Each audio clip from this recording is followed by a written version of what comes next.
சிம்ம ராசியில் பிறந்தவங்களுக்கு உண்டான அருமையான பதிவு தான் இந்த பதிவு. சிம்ம ராசியில் பிறந்தவங்களுக்கு கடன் தொல்லையிலிருந்து நீங்கக்கூடிய நேரத்தை பற்றி தானுங்க இந்த பதிவில் நம்ம பார்க்க போகிறோம்.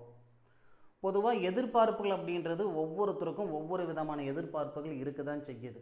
இந்த பிரபஞ்சம் ஏதாவது ஒரு தருணத்தில் நம்மளுடைய எதிர்பார்ப்புகள் பூர்த்தி செய்கிறதுக்கான ஒரு வாய்ப்பை கொடுக்கும், ஒரு சந்தர்ப்பத்தை கொடுக்கும்.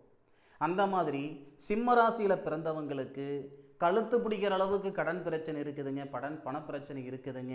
பார்த்த இடத்துல காசு குணமாக இருந்தது போய் எந்த பக்கம் 10 ரூபாய் இருக்குதுன்னு தேடுற காலகட்டத்தில் நான் இருந்துக்கிட்டு இருக்கிறேன்ற சங்கடம் உங்களுக்கு இருந்தால் மார்கழி மாதத்தில் ஏற்படக்கூடிய கிரக அமைப்புகள் நிச்சயமாக உங்களுடைய பொருளாதார ரீதியாக இருக்கிற சங்கடங்களை சரிப்படுத்தும். அதில் மாற்று கருத்து இல்லை. ஆதாரபூர்வமாக உங்களுக்கு நான் சொல்கிறேனுங்க. இதில் உங்களுக்கு உடன்பாடு இல்லை அப்படின்னா இந்த காணொலியை உங்களுக்கு தெரிஞ்சவங்க யாராக இருந்தாலும் சரி, ஜோதிடத்துறையில் இருக்கிறாங்கன்னா அவங்களுக்கு இந்த காணொலியை நீங்கள் ஷேர் பண்ணுங்கள். இதில் நான் சொல்லக்கூடிய உண்மைத்துவம் அப்போ தான் உங்களுக்கு புரியும். உங்களுடைய நேரத்தை வீணடிக்கிறதுக்காக இந்த பதிவு நான் கொடுக்கலைங்க. உங்களுடைய மன அழுத்தம் நீங்கணுன்ற எண்ணத்தில் தான் இந்த பதிவு நான் தரேன். பொதுவாக ஒரு ஜாதகத்தில் அது ஆணாக இருந்தாலும் சரி, பெண்ணாக இருந்தாலும் சரி, ராசிக்கு 2வது இடம் அல்லது லக்னத்துக்கு 2வது இடம், இதுதான் தனஸ்தானம்னு நம்ம சொல்லுவோம். சிம்ம ராசி, சிம்ம லக்னம், சிம்ம ராசியில் பிறந்தவங்களாக இருந்தாலும் இந்த பதிவு பொருந்தும். சிம்ம லக்னத்தில் பிறந்தவங்களாக இருந்தாலும் இந்த பதிவு நிச்சயமாக உங்களுக்கு பொருந்தும். இந்த பலன் நிச்சயமாக உங்களுக்கு பொருந்தும். சிம்ம ராசிக்கு 2வது பாவகமாக வரக்கூடியவர் புதன், தனஸ்தானாதிபதியாக வரக்கூடிய கிரகம் புதன். அப்போ அந்த புதன் 6வது பாவகத்துக்கு அதிபதி. பொதுவாக ஜாதகத்தில் 2வது இடத்தை தனஸ்தானம்னு சொல்லிட்டு 6வது பாவகத்தை ருணரோக சத்துருஸ்தானம் சொல்லிட்டு 10வது பாவகத்தை தொழில் ஸ்தானம் நம்ம சொல்லுவோம். அப்போது 2வது இடம் தனம் அப்படின்னா 6வது பாவகம் ருணரோக சத்துருஸ்தானம். அது மட்டும் கிடையாது, ஒரு மனுஷனுடைய திறமையை வெளிப்படுத்துறதுக்கு உண்டான ஒரு இடம் 6வது பாவகம் தானுங்க. ஒரு ஜாதகத்தில் 6வது பாவகம் பலம் பெற்று இருந்தால் மிகப்பெரிய ஒரு சந்தர்ப்பம் ஒரு நாள் கண்டிப்பாக உங்களுக்கு வரும். சரிங்களா? மிகப்பெரிய ஒரு சந்தர்ப்பத்தை இந்த பிரபஞ்சம் கொடுத்துரும். நம்ம சொல்லுவோம் இல்லைங்களா, நேர காலங்கள் சாதகமாக இருந்தால் ஆண்டியாக இருந்தாலும் அரசனாக்கிட்டு இந்த பிரபஞ்சம்ட்டு. அந்த மாதிரி இந்த 6வது பாவகத்துக்கு அதிபதி சாதகமாக இருக்கிற பட்சத்தில் தான் நம்மக்கிட்ட இருக்கக்கூடிய திறமையை நம்ம வெளிப்படுத்த முடியும்.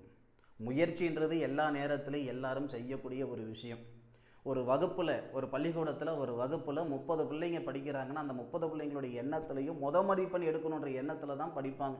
அதில் ஒத்த பிள்ளை தான் மதிப்பெண் எடுக்குது. முயற்சி பண்ணலையா மற்றவங்க அப்படின்னா, முயற்சி இருந்தாலும் இந்த பிரபஞ்சத்துடைய சப்போர்ட் வேணும்னு சொல்லுவாங்க.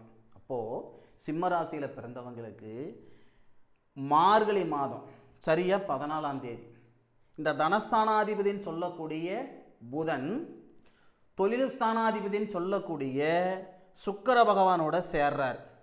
அதாவது சிம்ம ராசிக்கு 5வது பாவகத்தில் 14ஆம் தேதி புதன் தனசுன்னு சொல்லக்கூடிய இடம் 5வது பாவகத்துக்கு வரும் பொழுது 5ஆம் தேதி மார்கழி மாதம் 5ஆம் தேதி ஏற்கனவே தொழில் ஸ்தானாதிபதின்னு சொல்லக்கூடிய சுக்கிரன் குரு பகவானுடைய ஆதிக்கத்துக்கு வரார். அப்போது தொழில் ஸ்தானாதிபதியும் தனஸ்தானாதிபதியும் ஒரே பாவகத்தில், சரிங்களா?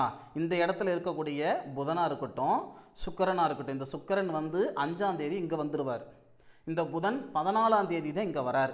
மார்கழி மாதத்துக்கு சொல்கிறேன், இது தமிழ் தேதி சொல்கிறேனே தவிர ஆங்கில தேதி சொல்லலை.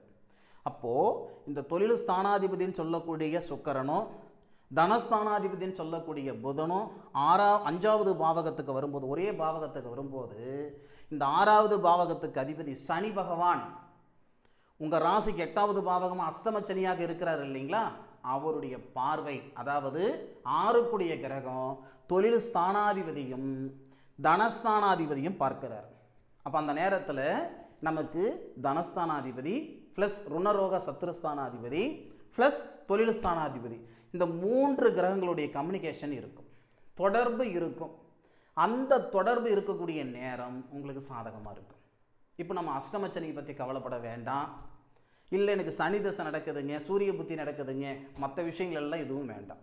இந்த கோட்சார கிரக அமைப்புகள், கோட்சார ரீதியாக கோள்கள் செல்லக்கூடிய இடம், அதனுடைய நல்ல தாக்கம் அப்படின்றது சிம்மராசியில் பிறந்தவங்களுக்கு பொருளாதார ரீதியாக இருக்கிற சங்கடங்களை சரி செஞ்சுக்கிறதுக்கான பாதையை உருவாக்கி தரும் இந்த பிரபஞ்சம். நான் முதல்ல சொன்ன மாதிரி ஒரு சிலருக்கு ஒரு வாகனம் வாங்கணுன்ற எதிர்பார்ப்பு இருக்கும், ஒரு சிலருக்கு சொந்தமாக வீடு வாங்கணுன்ற எதிர்பார்ப்பு இருக்கும், ஒரு சிலருக்கு சொந்த தொழில் செய்யணுன்ற எதிர்பார்ப்பு இருக்கும். எதிர்பார்ப்புகள் பூர்த்தி அடைகிற மாதிரி ஒரு வாய்ப்பு இந்த பிரபஞ்சம் கொடுக்கும் இல்லை, எல்லாருக்குமே இந்த பிரபஞ்சம் ஒரு வாய்ப்பு தருது. அப்போது சிம்மராசியில் பிறந்த ஆணுக்கும் சரி பெண்ணுக்கும் சரி இந்த பொருளாதார ரீதியாக இருக்கிற சங்கடங்களை சரி செஞ்சுக்கிறதுக்கான ஒரு பாதை இந்த நேரத்தில் ஏற்படும். 14ஆம் தேதியிலிருந்து மார்கழி மாதம் 14ஆம் தேதியிலிருந்து மார்கழி மாதம் 30ஆம் தேதி வரை கிட்டத்தட்ட 16 நாள். இந்த 16 நாளில் நம்ம கடனெல்லாம் தீர்ந்து போயிடுமா? அப்படி சொல்ல வரலைங்க. கடன் பிரச்சனை நீங்கிறதுக்கான ஒரு பாதை கிடைச்சா போதுமே.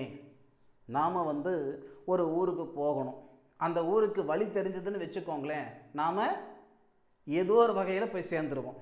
வழி இல்லாமல் சிரமப்பட்டுட்டு இருக்கிற நமக்கு ஒரு பாதையை ஒருத்தர் காட்டி விடுற மாதிரி இந்த நேரத்தில் இந்த பிரபஞ்சத்துடைய அனுகிரகங்கள் முழுமையாக நம்ம மேலே ஏற்படும்.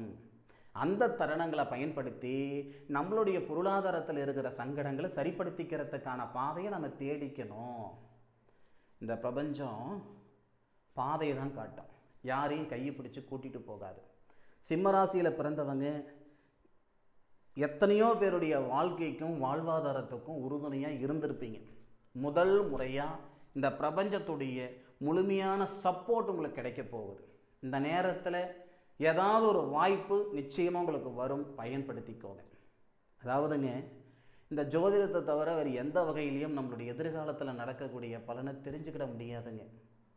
என்னதான் விஞ்ஞானம் அறிவியல் ஆராய்ச்சி வளர்ந்தாலும் ஒரு மனிதனுடைய தலையெழுத்தை தெரிஞ்சுக்கிடணும்னா இந்த கட்டம் தான். இந்த கட்டம் இல்லாமல் ஒன்றும் பண்ண முடியாது. தனஸ்தானாதிபதியும் தொழில் ஸ்தானாதிபதியும் ருணரோக சத்துருஸ்தானாதிபதியோட தொடர்புகள் இருக்கிற பட்சத்தில், அதுவும் தனகாரகன் சொல்லக்கூடிய குரு லாபஸ்தானத்தில் இருந்து இந்த சனி பகவான் 6வது பாவகத்துக்கு அதிபதி, அவருக்கும் நட்சத்திரம் கொடுக்கிறாரு, அவருடைய வீட்டில் வேற சனி இருக்கிறாரு. தொழில்காரகன் சொல்லக்கூடிய சனியும் தனகாரகன் சொல்லக்கூடிய குருவும் தனஸ்தானாதிபதி தொழில் ஸ்தானாதிபதியை பார்க்கிறார். புதனையும் சுக்கிரனையும் பார்ப்பது சிறப்பு. இதை விட ஒரு நல்ல விஷயம் என்ன தெரியுங்களா? சிம்ம ராசிக்கு அதிபதி சூரியன், வேறு யாருக்குமே இந்த பிராப்தம் இல்லை. அந்த சிம்ம ராசி அதிபதி சூரியனும் இந்த பாவகத்துக்கு தான் வராரு. அப்போது இந்த சுபஸ்தானாதிபதி செவ்வாவும் இதே பாவகத்துக்கு. அப்போ சூரியனும் செவ்வாவும் சேர்ந்ததுனால சூரியமங்கல யோகம், புதனும் சூரியனும் சேருவதால் புதனாதித்ய யோகம், இந்த செவ்வாவும் குருவும் ஒருத்தருக்கு ஒருத்தர் பார்த்துக்கிறதுனால குருமங்கல யோகம். இவ்வளோ பிராப்தம் மார்கழி மாதம் 14ஆம் தேதியிலிருந்து சிம்மராசியில் பிறந்தவங்களுக்கு ஏற்படுது. ஒரு சந்தர்ப்பம் வராமல் போயிடுமா 16 நாளில்? இது உங்களுக்கான நேரங்க. உயர்னு நினைக்கிறீங்களா? இதை பயன்படுத்திக்கோங்க. காற்று அடிக்கும்போது தூற்றிக்கிடணும், வயசு இருக்கும்போது வாழ்ந்துக்கிடணும். தயவு செய்து ஆராய்ஞ்சு பலன் சொல்லியிருக்கேன், அனுபவித்து சொல்லுங்கள். இந்த 16 நாளில் உங்களுக்கு மாற்றம் வந்ததா வரலையான்ட்டு. இந்த பதிவு சிம்மராசியில் பிறந்தவங்களுக்கு பயனுள்ள பதிவாக இருக்கு நான் மனசார நம்புகிறேன். மீண்டும் அடுத்த ஒரு அற்புதமான தருணத்தில் சிம்மராசியில் பிறந்த உங்களை சந்திக்கும் வரை உங்களிடமிருந்து விடைபெறுவது உங்கள் வீட்டு ஜோதிட நண்பனான மா காளிதாஸ் மணிகண்டன். திருச்சிற்றம்பலம். வாழ்க வையகம், வாழ்க வளமுடன்.